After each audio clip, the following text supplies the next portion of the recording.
पहला figure square पे setting कर दिया है और उसी तरह दूसरा फिगर आपको दे दिया है जो इसमें निकालना है। इसमें 16 है, यहाँ 4 है, यहाँ 1 है, यहाँ 4 है, तो यहाँ क्या हो जाएगा, यहाँ 2 है, तो इसका 2 का स्क्वायर करेंगे तो क्या हो जाएगा, ये आपका 4 हो जाएगा। समझ रहे हैं ना। इसी तरह से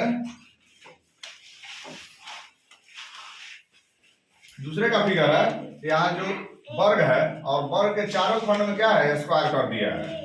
जैसे 5 में 5 से गुणा कर देंगे तो क्या हो जाएगा, 25 हो जाएगा, तो 25 हमारा आ गया। 2 का 2 से कर देंगे तो क्या हो जाएगा, 4 हो जाएगा, नहीं। 3 का 3 से कर देंगे तो 9 हो जाएगा।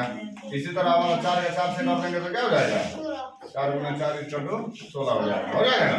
अब इसी तरह आपका दूसरा फिगर बनाया हुआ है, तो दूसरे फिगर में क्या है, यहाँ देखिए 8 से 64 हो जाएगा, 7 से 7 गुना करेंगे तो आपका 49 हो जाएगा, 9 से गुना कर दीजिएगा तो आपका 81 हो जाएगा, और 8 से 8 में गुना कर देंगे तो क्या हो जाएगा, आपका 64 हो जाएगा।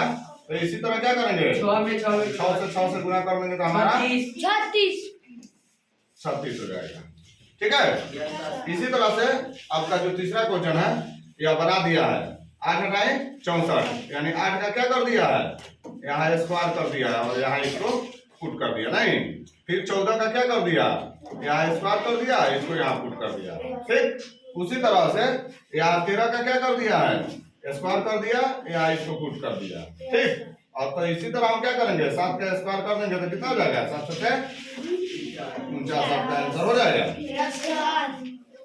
सेम इसी तरह से यह देखिए, यहाँ क्वेश्चन मार्क लगा दिया है और यहाँ इसको बना दिया है, नहीं।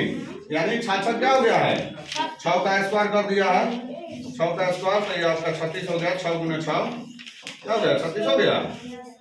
एक इसी तरह कर दिया है, कितना, 9 का स्क्वायर कर दिया है, यानी 9 × 9 9 81, जो आपका यहाँ 81 कर दिया है, नहीं। और यहाँ 6 से 36 कर दिया है। तो इसी तरह से यह पहला बेस पे जो बनेगा, यह 5 का स्क्वायर क्या कर दिया, 5 × 5 25 हो गया है ना, 25 हो गया है।